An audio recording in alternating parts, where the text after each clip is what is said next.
Okay guys, so the next is going to be safety devices for travel. So the TSA does have approved devices on their website.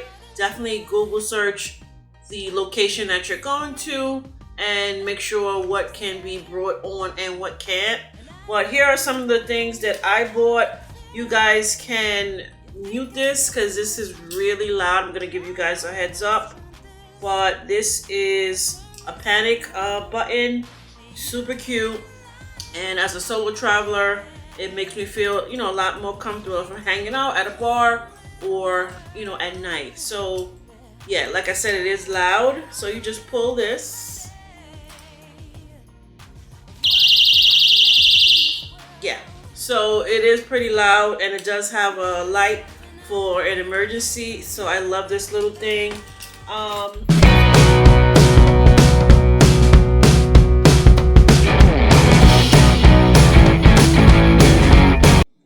Hello travel buddies, welcome back to my channel. If you're new to the channel, welcome to the channel. I am KK, I'm a solo traveler from Brooklyn, New York. Some of my friends call me K for short. So, I am packing for vacation like most of us. With the holidays approaching, we are getting ready to travel. So this is the perfect time to do this video. I have been prepping for this video since I got this comment about a year ago, since I started my travel journey. Pause to read.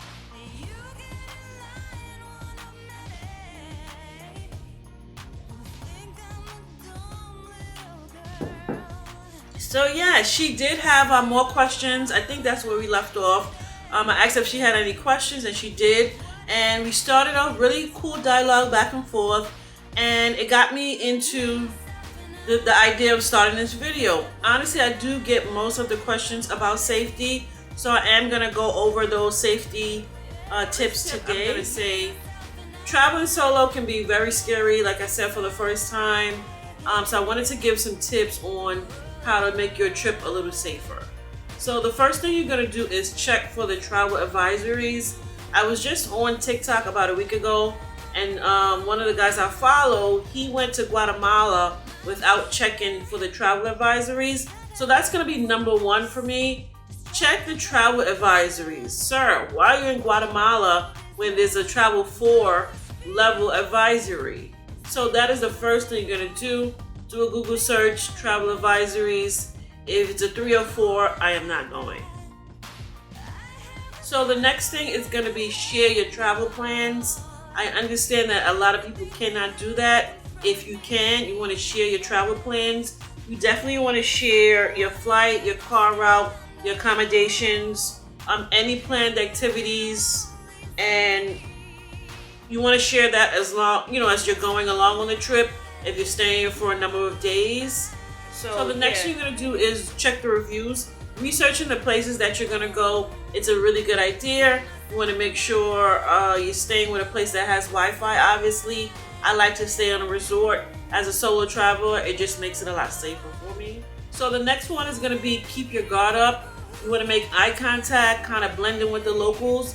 Traveling solo doesn't mean isolation, doesn't mean that you can't make friends. And it doesn't mean that you can't have fun. I actually made a new friend in Niagara Falls. Hi, April. We started a conversation. We were both waiting for an excursion. Come to find out, we actually grew up in the same neighborhood. And we are going to plan a trip. She said maybe in January we're going to start doing it. Yeah, we're going to try to do a cruise. So keep your guard up. Don't go telling people your business.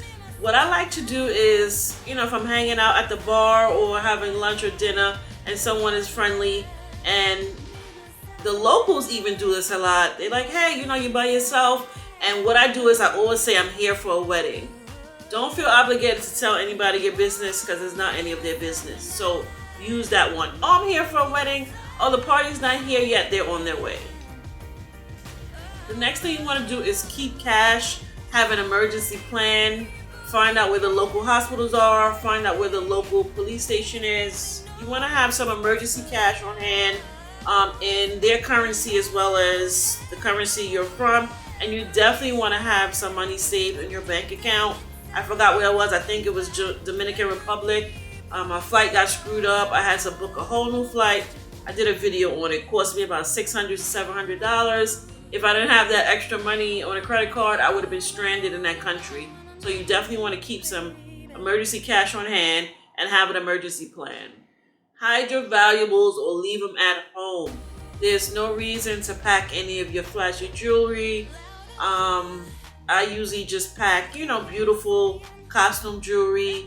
But yeah, fancy watches, even your wedding rings, you want to leave that at home if possible. I usually use the hotel safe to put my passport, my cash when I'm leaving the hotel. A lot of times I'll forget though, and honestly I've never had a bad situation, so fingers crossed, thank God for that.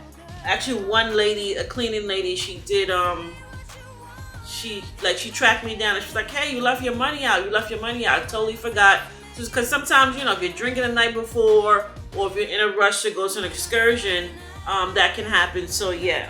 So the next thing you want to do before you leave is take a photo of your passport, your bags, and any documents that's important to you. Just in case your luggage does get lost, you do have a copy of those documents, your bags, and everything with you. So I added this one because I got a question about eating alone. One of the travel buddies had a question. I eat alone all the time as a solo traveler. What I do is, if I feel like it's a little uncomfortable, awkward, and some restaurants do make you feel like that, what I do is I'll put in my earpod and pretend I'm listening to music or listen to music. But yeah, eating alone is fun for me as a solo traveler, is to pack lightly for two reasons. The first reason being you save a lot of money. These airlines are getting out of control with all these baggage fees, also depending on what airline you book with. So pack lightly. And for the second reason, it saves time. If you're booking excursions, you might need hotel hopping. It saves a lot of time to pack lightly as well. So getting turned up, you're having a good time, you're drinking, please be aware as a solo traveler, just drink responsibly. Don't forget that you are traveling solo and you're not sure who could be watching. Okay guys, so the next thing, do not place anything in your backpack out pouches. You want to put all your documents deep inside the pockets with the zipper. I even add an extra layer if I have a bag or something on top, just in case. As a solo traveler, I found that it helps me out a lot when I budget my excursions and I budget my itinerary before I leave my hotel, just because the currency is different when you're traveling and everything is moving so fast. There's a lot of fast talkers in the cabs, etc. You guys know what I mean. So budget your itinerary and your excursions before you leave the hotel. You usually get a better rate that way too, and you can kind of use your phone to Google the currency rate. You're a little more comfortable. So yeah. So here are some apps that I downloaded as a solo traveler. You want to download Google Maps, super fun, super awesome. Google Translate, and also the currency app. There's a few ones. The XE one is pretty good. Next, so important. This helped me out tremendously. Before you leave, about a week before, get comfy. You want to watch some YouTube videos on the scams that the place that you're visiting. Unfortunately, but those do help. I learned a lot. One of them I can remember that I watched, and it happened. I'm not gonna call out that country, but it did happen in the airport.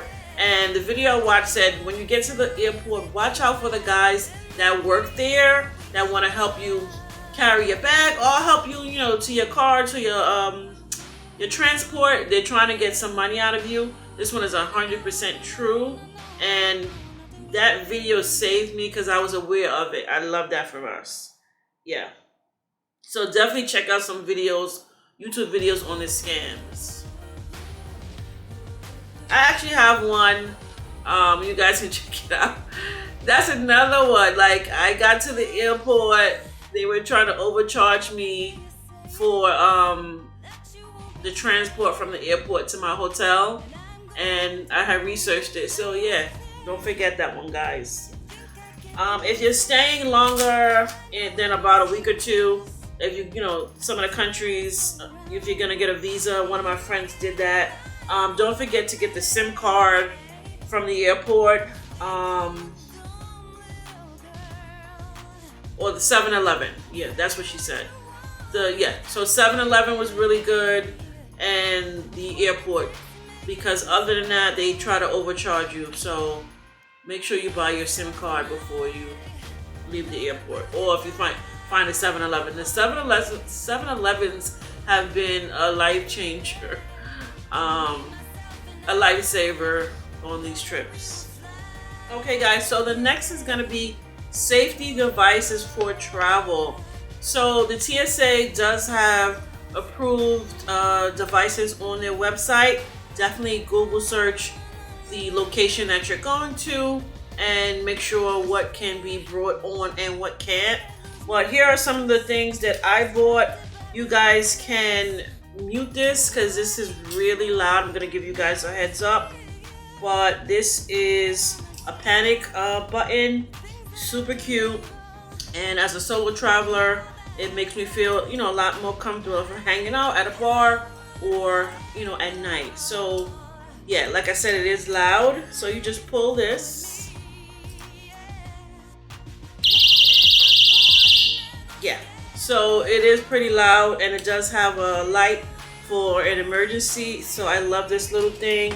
Also, you have little devices like this.